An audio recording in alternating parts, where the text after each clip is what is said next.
سید الکون الحبیبا فخر دو جہانا الصلاة والسلام پتا نبی سلطانا.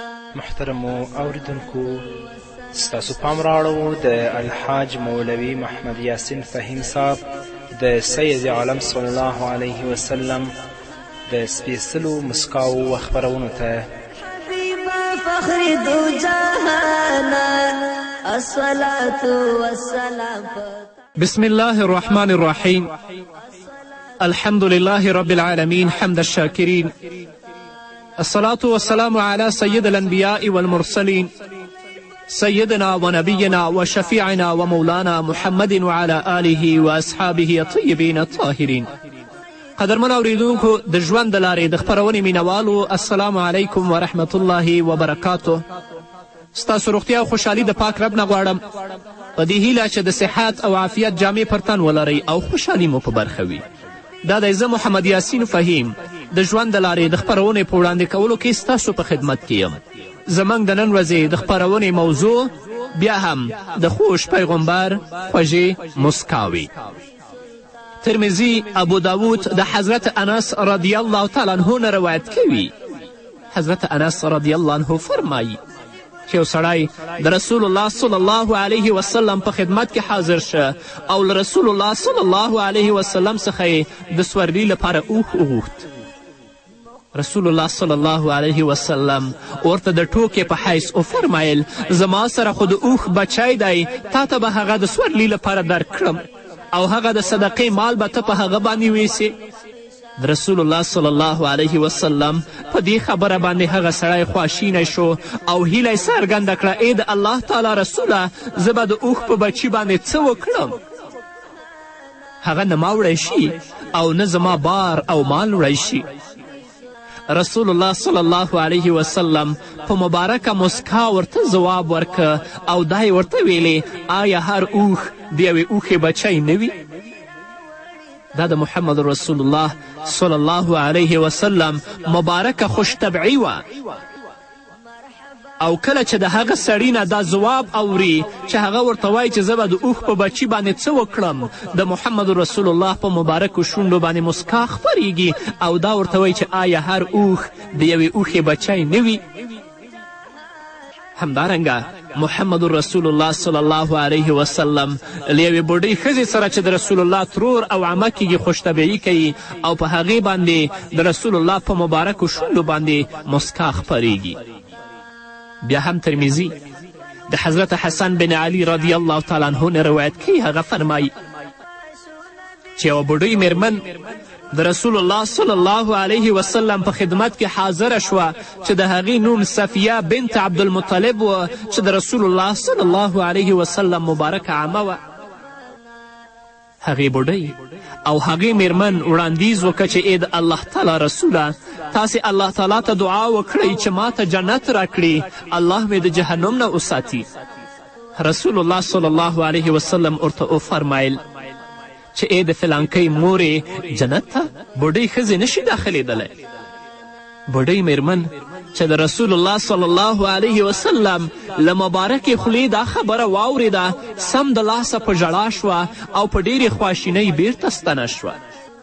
د بوډۍ له ستنېدو سره سم د لاسه محمد رسول الله صلی الله علیه وسلم په مسکا هغه بیرته راستنه کړه او په مسکا یې ورته وفرمیل ای بوډۍ ترورې، تاسې به د بوډۍ په حالت کې جنت ته نه داخلیږئ، بلکې تاسې به د ځواني په حال کې الله رب العزت جنت ته داخلوي، ځکه چې الله رب العزت په صورت واقعه کې په 36 آیت کې فرمایي فجعلناهن ابکارا عربا اترابا، موږ به هغوی بوډۍ پیغلې او ځوانې وګرځو او بیا به جنت ته داخل. دا د محمد رسول الله صلی الله علیه وسلم خوشطبعي وه او د هغه مبارکه مسکا وه چې د هغې ترور لپاره همدارنګه د ټولو صحابه و کرامو لپاره رضوان الله تعالی اجمعین د شفقت او د ترحم نه ډکه وه. همدارنګه محمد رسول الله صلی الله علیه وسلم د یو یهودي په غصه باندې مسکی کیږي او په مبارکو شونډو یې مسکا خپریږي. زید بن سعنه رضی الله تعالی عنه چې د یهودیانو له مشهورو عالمانو څخه و، هغه ډیر شتمن و کله چې هغه مسلمان شه نو په ټولو غزاګانو کې د محمد رسول الله صلی الله علیه وسلم سره ګډون وکړه تر دې چې د تبوک د غزا په دوران کې هغه وفات شو. عبدالله بن سلام چې هغه پخپله هم د یهودو د مشرانو عالمانو څخه و، هغه مسلمان شوی و. هغه روایت کوي کله چې زید بن سعنه رضی الله تعالی عنه رسول الله صلی الله علیه وسلم په لومړي ځل ولیده نو د نبوت ټولې نښې یې پکې وپېژندلې، ځکه هغوی په تورات باندې عالم ول.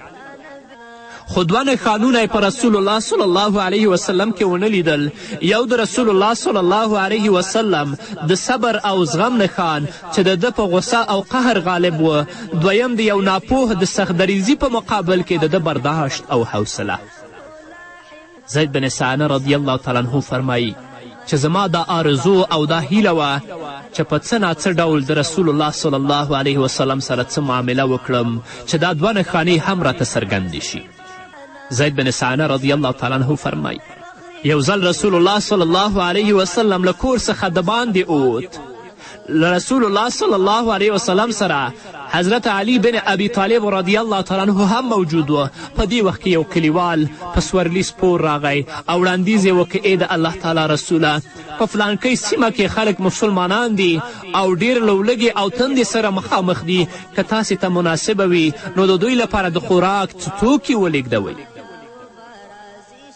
رسول الله صلی الله علیه وسلم ورته وفرمیل ما به دا کار هرومرو کړی وی، خو اوس په دې وخت کې له ما سره هیڅ شی نشته دی. زید بن سعنه رضی الله تعالی عنه زیاتوي چې ما ورته ویلې ای محمده صلی الله علیه وسلم که ستا خوښه وي نو له ما څخه یو څه دینار واخله او 2 میاشتې وروسته یې راته په بدل کې کجورې او خرماوې راکړه. رسول الله صلی الله علیه وسلم راته وفرمیل سمه ده. ما په همدې وخت کې 80,000 دینار او اشرفی رسول الله صلی الله علیه وسلم ته ورکړې. زید بن سعنه رضی الله تعالی عنه زیاتوي کله چې زما وعدې یعنی د 2 میاشتو پوره کېدو یوازې 2 ورځې پاتې شوې نو زه د رسول الله صلی الله علیه وسلم څنګ ته ورغلم. رسول الله صلی الله علیه وسلم په دې وخت کې د یو چا جنازې ته تللی و چې د ابابکر صدیق، عمر فاروق، عثمان غنی څخه پرته نور څو صحابه کرام هم رسول الله صلی الله علیه وسلم سره تللي ول. زید بن سعنه فرمایي ما د رسول الله صلی الله علیه وسلم کمیس او صادر کلک ونیول او د غصې په حال کې مې ورته مخ که او ورته مې زیاته کړه ای محمده زما حق راکړه په الله قسم چې ستاسې د قریشو خلک ډیر واده خلافه دي، تاسې پردي قرض کې ډیر سخت سست یاست. کله چې مې په دې وخت کې د عمر رضی الله تعالی عنه په لور پام شه نو له غصې څخه د هغه سترګې ګډې وډې برېښېدلې. امیر المؤمنین عمر فاروق رضی الله تعالی عنه راته زیاته کړه ای د الله تعالی دښمنه آیا ته رسول الله صلی الله علیه وسلم ته داسې ګستاخي خبرې کوې چې زه اورم په الله قسم چې زه به ستا سر قلم کوم. زید بن سعنه رضی الله تعالی عنه فرمایي په دې موقع کې رسول الله صلی الله علیه وسلم په ډېرې صلې رحمي او آرام زړه د حضرت عمر رضی الله تعالی عنه لور ته ولیدل او په مسکېدلې بڼه یې ورته وفرمیل ای عمره د ده سره لاړ شه او د ده حق ادا کړه او 20 منه کجورې او خرماوې زیاتې ورکړه ځکه چې تا پرې زیاتی کړی دی او تیز الفاظ دې ته ویلي دي. دا د رسول الله اخلاق ول. زید بن سعنه رضی الله تعالی عنه فرمایي زه د امیر المؤمنین عمر فاروق رضی الله تعالی عنه سره روان شوم، هغه زما حق هم ادا که او 20 منه کجورې او خرماوې زیاتې هم راکړې. ما ورته وړاندیز وکړه ای عمره آیا تاسې ته معلومه ده چې ما داسې ولې وکړل؟ دا کار مې د دې امله وکړه چې ما د رسول الله صلی الله علیه وسلم نورې نښانې پیژندلې وې، یوازې 2 نښې پکې پاتې وې چې همدا نن ورځ مې هغه هم وپیژندلې او ومې لیدلې. تاسې د زما په حق کې ګواه یاست چې ما ایمان راوړ. له دې وروسته زید بن سعنه رضی الله تعالی عنه د رسول الله صلی الله علیه وسلم په خدمت کې حاضر شه او د اسلام په مقدس دین باندې مشرف شه او اسلام قبول که. د رسول الله صلی الله علیه وسلم اخلاق او د هغه مبارکه مسکا به چې چا ولیدله بیا هغه لپاره بل چال نه و غیر د دې چې د رسول الله صلی الله علیه وسلم حضور کې د غلامۍ سر ښکته کي او د اسلام په مبارکه جامه باندې ځان سینګار کي. همدارنګه رسول الله صلی الله علیه وسلم د یو یهودي د خبرې په اورېدلو باندې مسکی کیږي او په مبارکو شونډو باندې مسکا خپریږي. بخاری او مسلم د حضرت ابو سعید خدری رضی الله تعالی عنه نه روایت کوي. هغه فرمایي چې رسول الله صلی الله علیه وسلم وفرمایل د قیامت په ورځ به ټوله ځمکه یوه مړۍ ډوډۍ جوړه شي. الله تعالی به په لاس کې راواخلي لکه څرنګه چې تاسې په سفر کې له ځان سره ډوډۍ اخلئ، بیا به په همدې ډوډۍ باندې الله رب العزت د جنتیانو میلمستیا وکړي. په همدې وخت کې یو یهودي راغی او ویې فرمیل ای ابوالقاسم، دا د رسول الله کنیت، الله تعالی دې په تاسې برکت نازل کړي، زه تا ته وښیم چې د قیامت په ورځ به د جنتیانو میلمستیا څه شی وي؟ رسول الله صلی الله علیه وسلم ورته وفرمیل هو وښایه.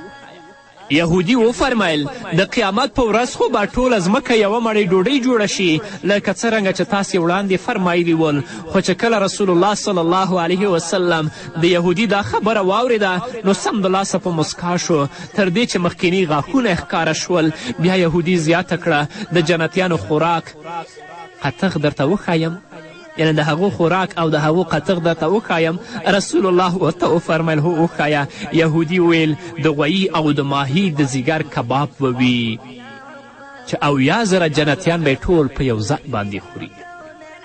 هغه یهودي لا د اسلام په مقدس دین باندې مشرفه شوی نه و، خو د رسول الله صلی الله علیه وسلم د خبرې تصدیق کوي.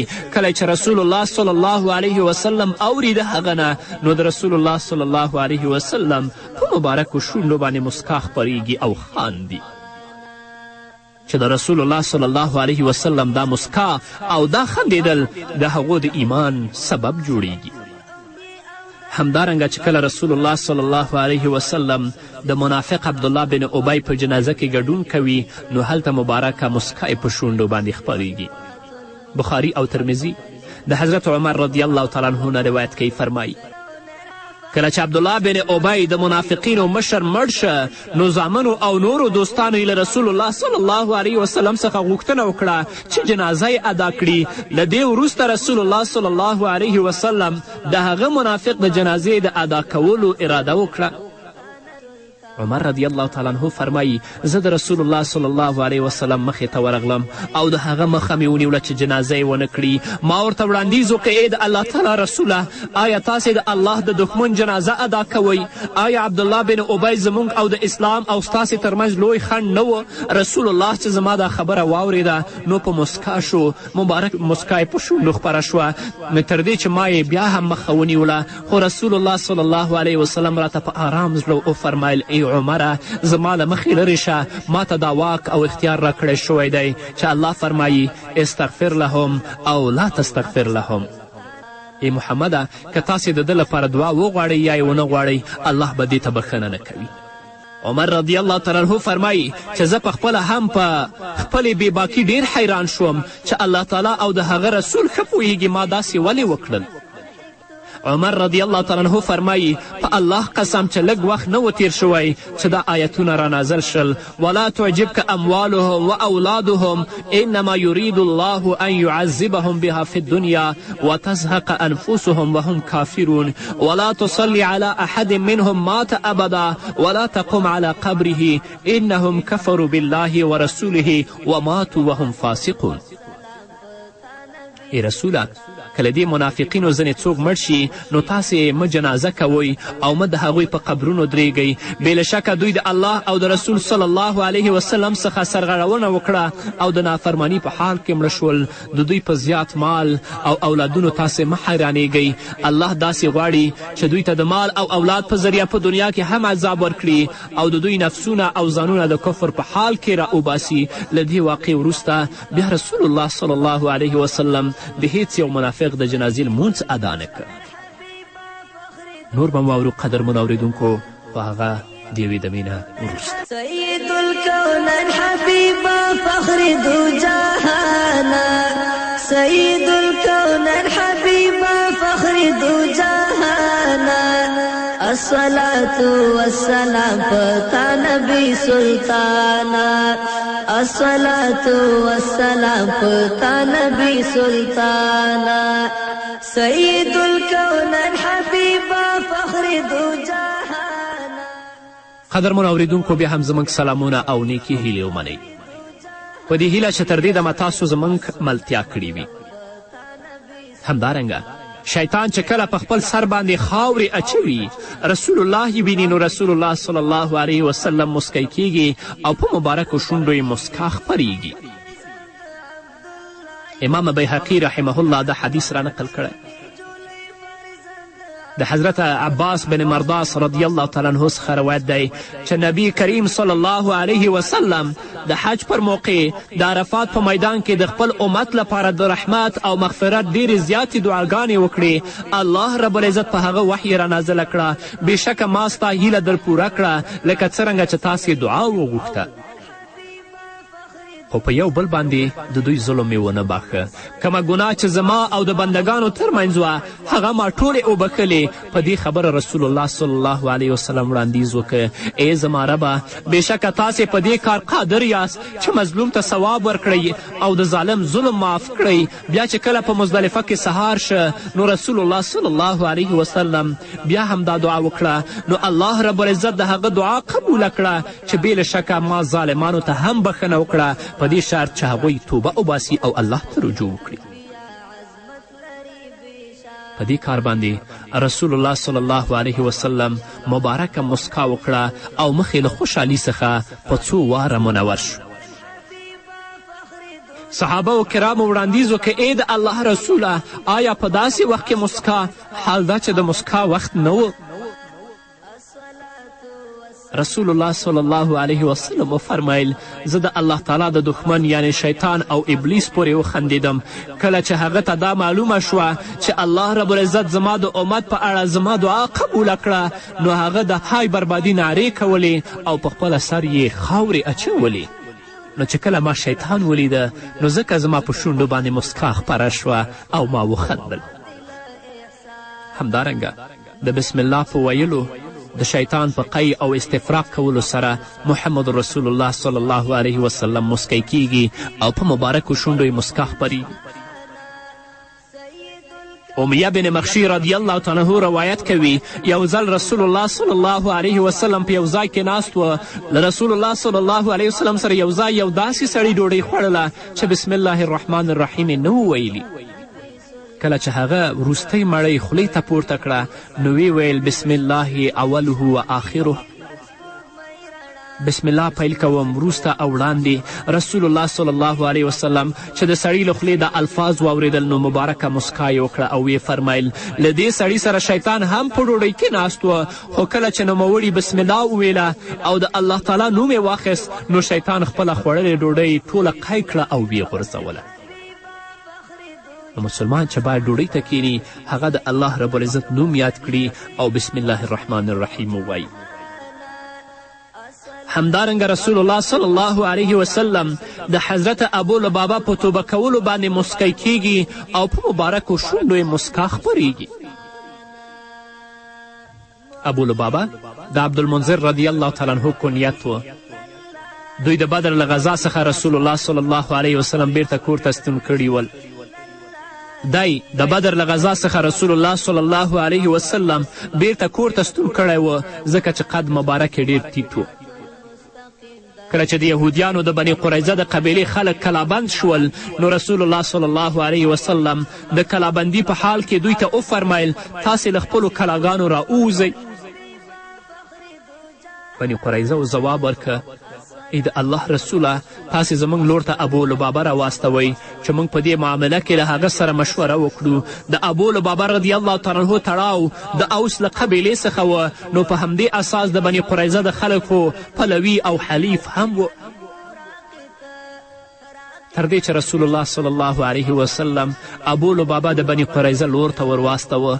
کله چې ابو لبابه د دوی څنګ ته ورسید نو د کلا میرمنو او کوچنیانو ژړا او فریاد پیل کو. ابو لبابه رضی الله تعالی عنه چې دا حال ولیده نو په دوی رحم او زړهسوی راغی. هغوی له ابو لبابه رضی الله تعالی عنه څخه وپوښتل ای ابو لبابه آیا موږ د رسول الله صلی الله علیه وسلم په وینا له کلاګانو راووځو؟ رسول الله خو دوی ته ویلي و چې تاسو د قلا راووځئ. نو دوی اوس د ابو لبابه نه پوښتنه وکړه. ابولبابه رضی الله تعالی عنه ځواب ورکه هو، او بیا له دوی سره خپل لاس پر مرۍ باندې راتیر که او د اشارې په ډول دوی پوه کړل چې هغوی تاسې ذبحه کوي، یعنې تاسو حلالوي. تاسو ته وایي چې د کلاګانو راوځئ نو تاسو ذبحه کوي او تاسو حلالوي. ابولبابه رضی الله تعالی عنه فرمایي کله چې ما ته دا معلومات وشه چې ما له الله رب العزت او د هغه د رسول سره خیانت وکړه نو زما پښې ورېږدېدلې. زه چې کله بیرته راستون شوم نو رسول الله صلی الله علیه وسلم هلته موجود نه و، نو نیغ نبوي مسجد ته لاړم او هلته مې خپل ځان د یوې ستنې پورې کلک وتاړه. ما په زړه کې ویل چې زه به تر هغه وخته پورې خپل ځان خلاص نه کړم تر څو پورې چې الله رب العزت زما توبه قبوله کړې نه وي، او زه وعده کوم چې د بني قریظه په اړه به د هیڅ ډول نرمي څخه کار وانخلم. کله چې رسول الله صلی الله علیه وسلم زما له دې کاره خبر شه نو په خواشیني سره یې وفرمیل که هغه ابولبابه د خپل ځان له تړلو وړاندې زما څنګ ته راغلی وی نو ما به هغه ته د بښنې دعا غوښتې وی. اوس به یې زه تر هغه وخته پورې نه پرانیزم څو چې الله رب العزت د ده دعا نه وي قبوله کړې. عبدالله بن قسید رضی الله تعالی عنه فرمایي د ابولبابه توبه د رسول الله صلی الله علیه وسلم په زمانه کې نازله شوه. رسول الله صلی الله علیه وسلم په دې وخت کې د ام سلمه رضی الله تعالی عنها په کور کې و. ام سلمه رضی الله تعالی عنها فرمایي ما چې د ابولبابه د توبې خبره واورېده نو په دې وخت کې د رسول الله صلی الله علیه وسلم مبارکه خوله له مسکا ډکه وه د تبسم په ډول او د مسکا په ډول. ما ورته وړاندیز وکړه ای د الله رسوله تاسې ولې وخندل؟ الله رب العزت دې تاسې تل له مسکا ډک لري.